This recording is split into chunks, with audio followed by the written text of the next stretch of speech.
All right, so this is the card that we're going to create right now. Lots of lovely shaker bits in there. So the very first step is to stamp and watercolor our image. So I'm using this set here. It's got a bunch of different scenic images in it.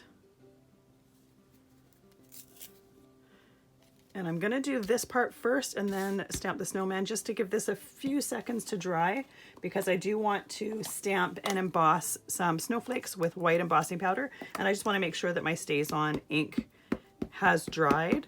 Now, StazOn ink doesn't take very, very long to dry at all. It dries really, really quite quickly.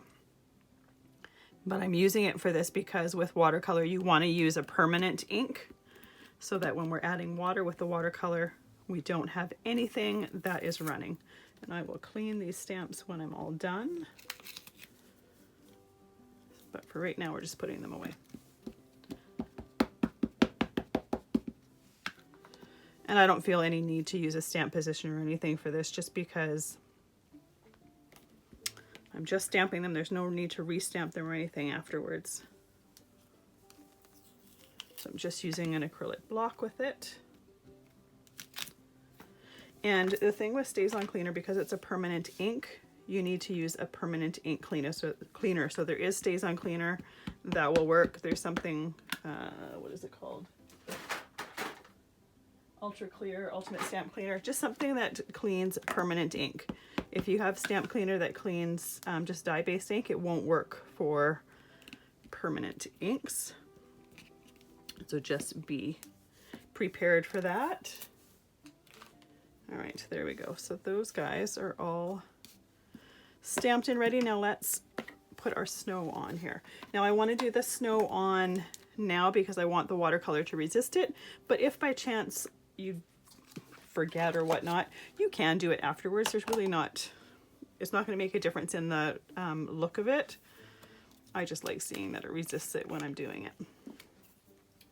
So you'll want to use a piece of scrap paper underneath your piece to catch the excess embossing powder. And I'm using Versamark ink. It is a sticky ink that holds onto the powder while we melt it.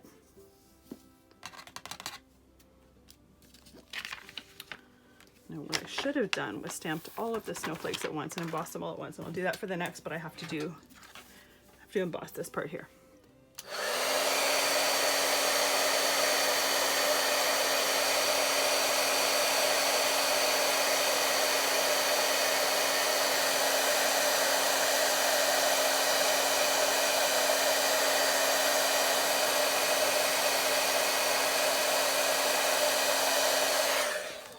So embossing it probably wasn't very visible on camera. You're just waiting for that powder to melt, and you can actually see it melting. And an embossing gun just emits heat. It doesn't actually blow air. You don't want to use anything that blows air because that's just going to dry up your ink and blow the powder off. You want something that's just going to emit heat and melt the powder where it is. There we go.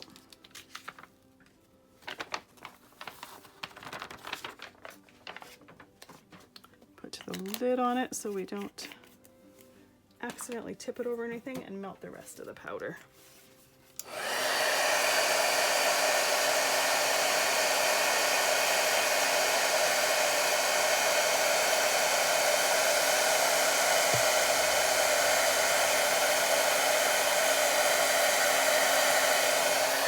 And you may have your paper start to curl a little bit with the heat from the embossing tool.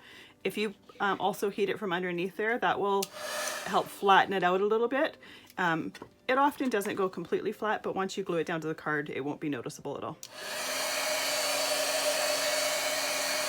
But you see how that kind of started flattening it out a little bit. All right, I'm just gonna move this just to the side. So I've got some space for my watercolors. So I like to watercolor with just distressed watercolor re-inkers. So I just have this little palette here. I put a little drop of each one in there. And it's one of my favorite ways of watercoloring just because then I have a product that does double duty. So these are meant for re-inking the ink pads, but if we use them for watercoloring, then they've got more than one job. So the first color I'm using is Stormy Sky. It's just a nice blue-gray, and I really like using it for especially wintry skies.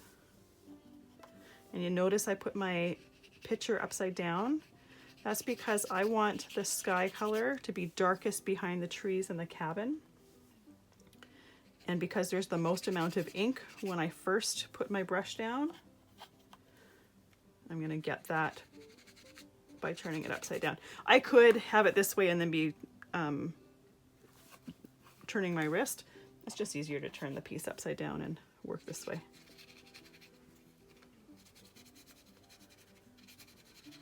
And this brush that I'm using it has water in the handle.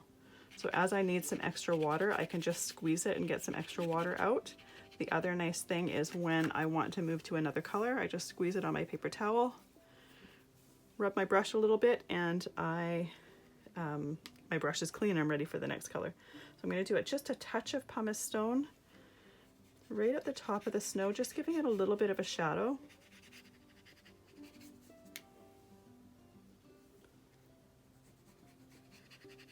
I'm not trying to make dirty snow. I just want a little bit of a shadow underneath the trees. Even though snow is white, it does have shadows. And pumice stone is really kind of the lightest grayish color that we have. All right, that is good for, oh no, one second. Before I go to my next palette, and I'm probably coming back to this one anyways, I want to get some hickory smoke and just do a little, just a touch of, I'm just dotting it into the sky.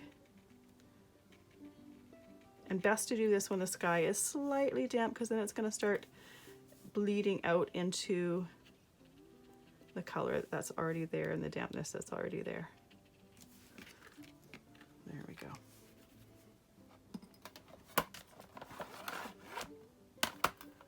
Now the thing with these distress reinkers is they never dry in this palette, so you have to store them horizontally. So just be prepared if this is something that you choose, that you cannot tip them to store them, because they will just run. They never ever dry in here. But you don't necessarily have to watercolor with these. Just for this project, you can use anything. You can use watercolor crayons, pencils, whatever. Oh, my pumice stone wasn't dry yet, so I've got a little bit of bleeding into my snow.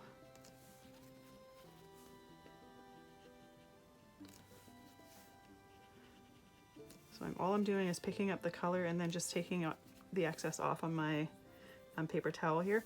I'm now going to let that completely dry. If I feel like I need to, I'll probably go back over it once it's a little bit dry with some pumice stone.